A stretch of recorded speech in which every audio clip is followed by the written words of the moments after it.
Всех приветствую. Прогноз, анализ, обзор криптовалют. Давайте посмотрим, что у нас происходит на крипторынке. В целом, картина ясная и ожидаемая. Сегодня мы снова летим вниз. Что же касается шортов по биткоину, сегодня это минус 70% шортов. Если смотреть за последний месяц, то история с набором шортов, похоже, близка к завершению. Шорты планомерно закрываются и практически возвращаются на прежний уровень. А это значит, тот, кто знал о 100% снижении, заработал и, в принципе, планирует закрывать свои позиции. Это хороший знак. Это может говорить о том, что дно близко. Удивительно, что страх на биткоине уменьшился. Вчера был 21, сегодня вроде бы казалось, все летит вниз, но страха стало меньше. По графику мы развернулись, и сегодня на пару пунктов этот показатель выше. Что же касается ликвидации, то их было достаточно много, 166 тысяч трейдеров было ликвидировано. Естественно, большинство из них лонгисты, это 68%,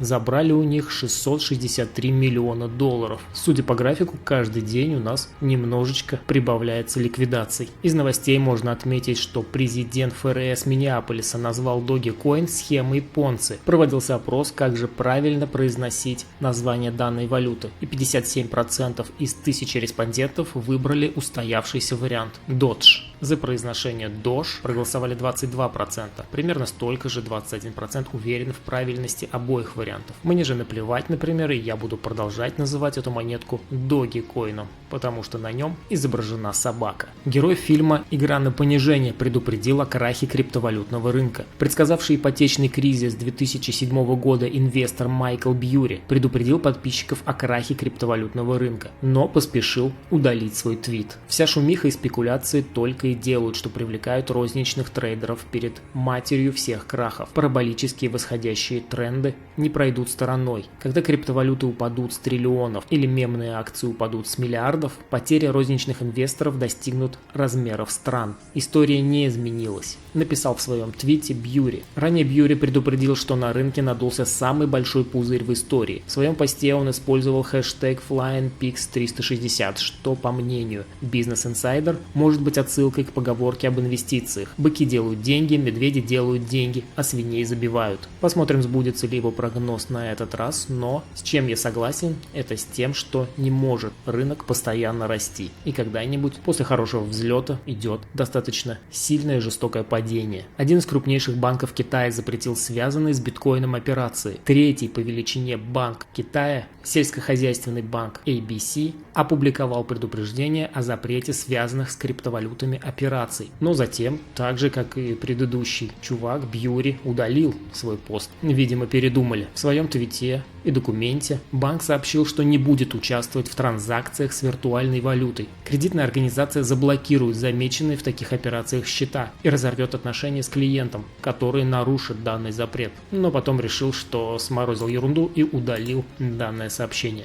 MicroStrategy дополнительно купила 13 005 биткоинов. Это эквивалентно сумме 489 миллионов долларов. Об этом сообщил глава компании Майкл Сейлор. Теперь, включая данную покупку, у них на счету 105 085 биткоинов на общую сумму 2,74 миллиарда, а средняя цена закупки 26 тысяч долларов. А в России по-прежнему Эльвира Набиуллина считает, что криптовалюта худший способ для накопления. Такой вывод она сделала, потому что считает, что можно просто потерять все деньги. Самая опасная из всех стратегий, конечно, спекулятивные криптоактивы. Цена очень волатильна, потери могут быть просто колоссальными. Центральный банк никогда не дает советов, куда нужно инвестировать, но в этом конкретном случае вот сюда точно не нужно. Но это в ее стиле, это по-прежнему неизменная позиция Набиуллиной. Она никогда не советовала связываться с криптовалютами. Илон Маск же вернул свое имя, до этого у него было Илон Маск,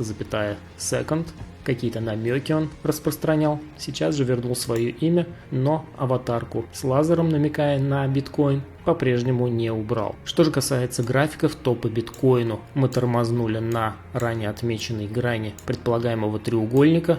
И здесь стоит понаблюдать, пробьем мы этот уровень, либо отобьемся и пойдем наверх. Если это все-таки треугольник, то мы должны отбиться от данного уровня и пойти тестировать верхнюю границу предполагаемого треугольника. По завершению данного треугольника, если все-таки он будет отыгрываться, движение также в приоритете вниз. Но изначальный вариант также актуален, уровень, в расчетную зону мы вполне можем прийти в скором времени. По эфириуму мы ускорили падение и пробили даже нисходящий канал. Совсем немного остается до расчетной зоны, и я думаю, мы вполне можем ее достичь. Также прогноз актуален, продолжение снижения по эфириуму. Что у нас здесь по Ripple? По Ripple мы после того, как пробили данный уровень сопротивления, протестировали его снизу и пошли дальше вниз. Сейчас же мы находимся в расчетной зоне, которую рисовали уже давным-давно, и наблюдаем здесь две такие откупные тени. Покупать здесь я бы точно не стал. Здесь в данной зоне стоит присмотреться, как поведет себя цена и будет ли она здесь разворачиваться. Движение здесь явно нисходящее, и входить в лонги просто наугад я здесь, конечно же, не буду. Если говорить о каком-то прогнозе, то я считаю, что нужно сперва дождаться здесь нащупывания, так сказать, дна, чтобы хотя бы начать говорить о развороте и поиске лонговых позиций. Пока здесь приоритет также